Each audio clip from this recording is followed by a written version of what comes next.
E o governador Wellington Dias, ontem, na solenidade de posse, falou que este deve ser um governo para entrar para a história, esse é o desejo dele. E no discurso da vice-governadora Regina Souza veio um conselho. Governador, o senhor tem que aprender a dizer não. Nós estamos recebendo aqui a vice-governadora Regina Souza, que vai conversar conosco a respeito deste conselho.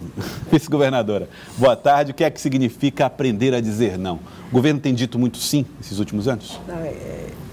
Boa tarde a todos, boa tarde, Arival. Boa tarde. Boa tarde, Joel, boa tarde aos telespectadores. A gente tem sempre uma brincadeira com o Elton, que ele não sabe dizer não, que ele diz não e as pessoas entendem sim. Então foi mais uma brincadeira, você tem que aprender a dizer não. Ainda me coloquei como professora de dizer não, né? Eu acho que, quando eu quis dizer que as pessoas que estão mais próximas, legitimamente, elas querem puxar o seu. E conseguem, às vezes, em detrimento daqueles que estão mais longe, aquele que nem chega perto das pessoas que estão dirigindo, os gestores. Então, quem está longe precisa ser visto. É mais a escala, a explicação daquilo que eu quis dizer, que vou tentar fazer. Eu falei até, fiz figurativamente o trem da inclusão, ele passou, o Piauí incluiu muita gente. Sim. Mas teve gente que não estava na estação, então não foi visto. Então, o trem tem que voltar para pegar essas pessoas. Então, tem muita gente ainda precisando avançar. Então, é nesse sentido que a gente tem que dizer não para algumas coisas que podem esperar e até talvez desgoste algumas pessoas, mas em função dessas outras que têm que vir, que têm que se incorporar. E a senhora já sentiu essa disposição do governador em dizer não? A senhora está percebendo isso nele nesse começo de gestão? Ele mesmo, eu coloquei, e ele também colocou, que é o mandato da vida dele, assim, da nossa vida, porque a gente fez, quando chegou em 2002, fez um olhar para o Piauí de 2022 que a gente queria. Então, muita coisa a gente fez, estradas, né, da educação, ensino superior, ensino técnico, avançou. Mas tem outras coisas que a gente ainda tem que construir e nós só temos agora 4 anos, porque a população vai cobrar de nós, porque desses 20 anos que a gente projetou, quando a gente pensou o Piauí de 2022, não era necessariamente para nós, era uma alternância de poder e tudo, mas que tinha aqueles objetivos traçados, o IDH, aquelas coisas todas. E agora não, caiu na nossa mão finalizar esse projeto, né? Em 2022 somos nós que vamos estar lá, então somos nós que temos que prestar conta desse Piauí que a gente via lá em 2002. Então, mais um motivo para ser o mandato da vida. Tem que se dar totalmente e para isso vai ter que apertar algumas coisas para poder atender quem mais precisa. Percebemos também o seu papel nesse processo, vice-governadora. O governador Wellington Dias deixou claro que a senhora terá um papel de relevância, não num cargo executivo diretamente, mas, sobretudo, no acompanhamento. Hoje eu soube que a senhora será uma das coordenadoras na cobrança de metas da equipe administrativa. Confirmada essa missão, como a senhora pretende desenvolvê-la? Eu sempre, quando eu fui secretária, eu tinha um olhar geral do Estado. Eu tenho, graças a Deus, tenho essa capacidade de ver, de articular informações. Então, eu era uma das poucas pessoas, e isso era dito pelos outros gestores, pelo próprio governador, que eu tinha uma visão do Estado como um todo. Eu pretendo continuar nisso, por isso que eu acho que não devo mesmo assumir uma secretaria. Eu tenho que fazer uma espécie de monitoramento, né, de acompanhamento das políticas que tem que acontecer para mudar para atingir esses objetivos que a gente quer. Então, vai ser esse mais o meu papel, na questão desse acompanhamento das metas estabelecidas, acompanhamento ali no par e passo. Vai ter o contrato de gestão de cada secretaria e aí eu vou estar acompanhando para ver quem é que está andando em direção a essas metas. Então a senhora vai ser uma espécie de, grosso modo, uma supersecretária, alguém que vai fazer um trabalho que estará acima das secretarias? Alguém que vai ficar vendo de fora, porque quem está de fora olhando para dentro vê mais. Né, do que a pessoa que está ali no dia a dia, só fazendo... Então, por exemplo, essa coisa hoje que você falou da centralização, algumas coisas tem que centralizar. No meu tempo era centralizado o contrato. Porque o gestor, não é tirar a autonomia do gestor, mas ele não pode contratar pessoal, né? Porque eu tenho dinheiro, mas esse dinheiro pode estar faltando lá em outra coisa. Por exemplo, um secretário contratar pessoas? Exatamente, não pode. Uma pasta como transporte? Porque vai ter que justificar, mandar o pedido, ninguém vai negar se for justo. Ninguém vai negar, eu não negava, muita gente pode perguntar ao secretário, mas tem que mostrar que é preciso. Então, às vezes, tem gente demais no hospital para satisfazer algumas pessoas, não, contrata aí mais 2, mais 3, mais 5 e assim vai. E aí está faltando fio cirúrgico, está faltando a luva, está faltando a seringa. Então, não pode ser assim, tem que ter mais gestão, eu digo sempre, tem que ter mais gestão. E como a senhora vê esse cenário de gestão, de desafios no Piauí, nesse cenário nacional que também é uma novidade em gestões do PT aqui no Estado? Também vamos governar com uma situação adversa, mas eu espero que o governo federal seja republicano, é o papel de todo o governo central. Ele tem que governar para todos, apesar de os sinais não terem sido muito bons no discurso, mas ainda era palanque, eu me senti que ainda era palanque, mas eu acho que quando ele pisar na realidade, ele vai ver. Nós aprovamos o Sistema Único de Segurança. O Sistema Único de Segurança é para todo mundo, ou vai ser só para os estados onde as pessoas apoiam ele? Não acredito, porque ele tem... Governo tem que... Isso é uma república, o governo tem que ser republicano, tem que ser para todos, independente de que partido é o governo. Mas a segurança é uma questão para a população, não é para o governador, para o prefeito, não, é da população. Então, eu espero que quando ele acalme o discurso, ainda muito agressivo, muito revanchista, e venha para a gestão de fato, para ele ver onde é que as coisas estão sendo necessárias, que em todo lugar teve eleitor dele, então ele tem que governar para todo mundo. De todas as gestões do PT no governo do Estado, esta é a que está com um cenário mais difícil? Olha, eu não tive na gestão nesse último ano, né? Mas eu vejo com essa dificuldade, né? Porque a gente estava fazendo levantamento, a possibilidade, querendo que o Rafael, o secretário de Fazenda, apresentasse qual é a projeção de crescimento da receita, ele está vendo isso. Então, a gente tem um espaço menor para crescer, né? E a gente tem todo o crescimento chega no seu patamar. Então, mesmo modernizando, tem um projeto que foi aprovado até, que eu fiz a defesa lá no Senado, que foi aprovado pela questão da modernização da gestão fiscal, mas está aprovado já com o Banco Mundial, com o Banco Interamericano, aliás, e vai dar para modernizar. Sempre tem um espaço para arrecadar mais se você moderniza a gestão fiscal. Mas também não é tanto. Então, é preciso que realmente... Eu ouvi economistas de direita, de esquerda, de centro, todos eles dizem, nesses 2 anos, o ajuste é pela despesa.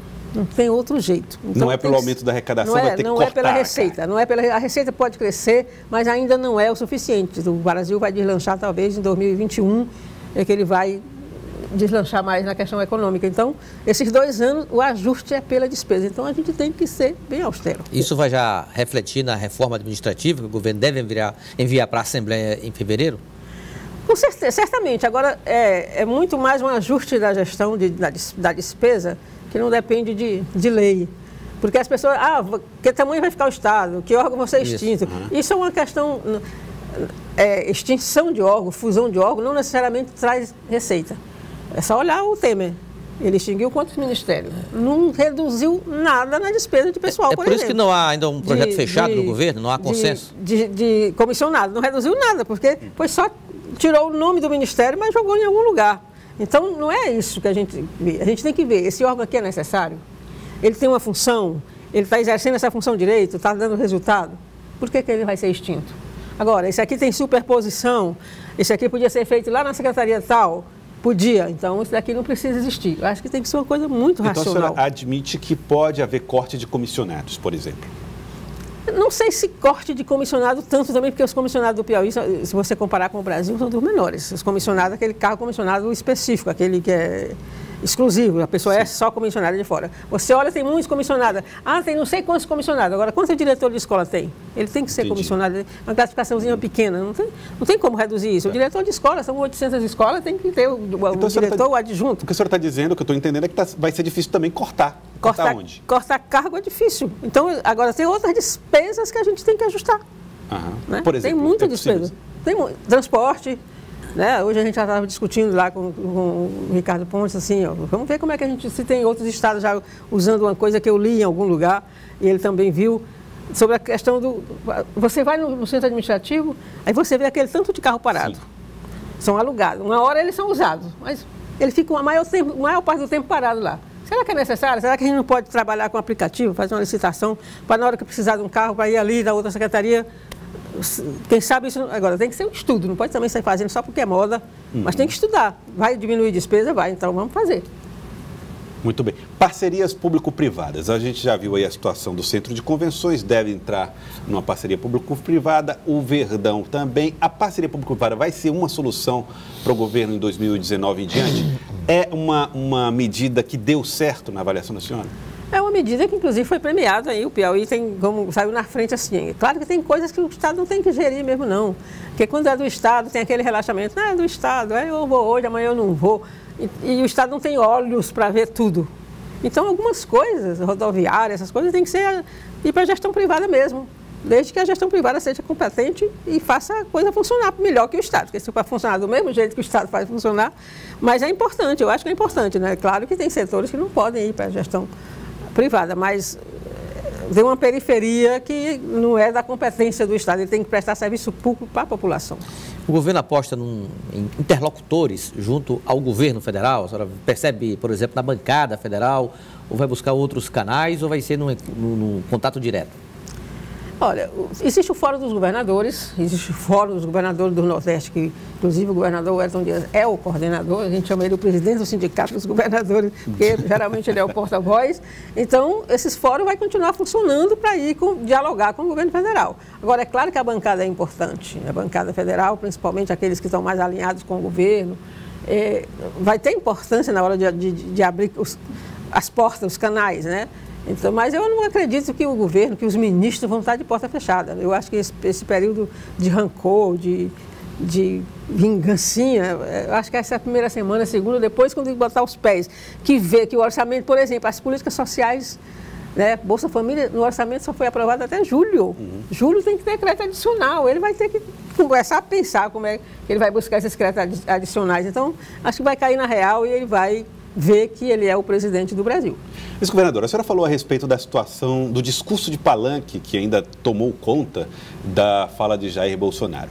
E na solenidade de posse ontem, se viu momentos em que foi feito palavras de ordem em torno de Lula livre, um trompetista entrou tocando a música que é característica das campanhas do ex-presidente Lula. A senhora acha que isso também não é demorar para sair do palanque?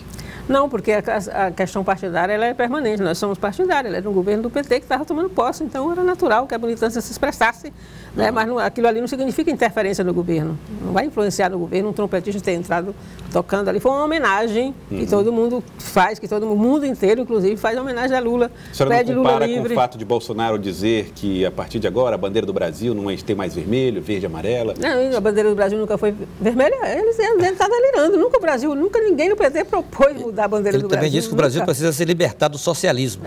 Quem dera que o Brasil fosse socialista. Tem que estudar o que significa socialismo. Significa partilha. Tudo que Jesus ensinou, partilhar, dividir. Quem dera, nós não temos país socialista. Quem sai um pouquinho é Cuba, que inclusive é boicotada por isso. Mas é em Cuba que tem a melhor educação, é em Cuba que tem a melhor saúde.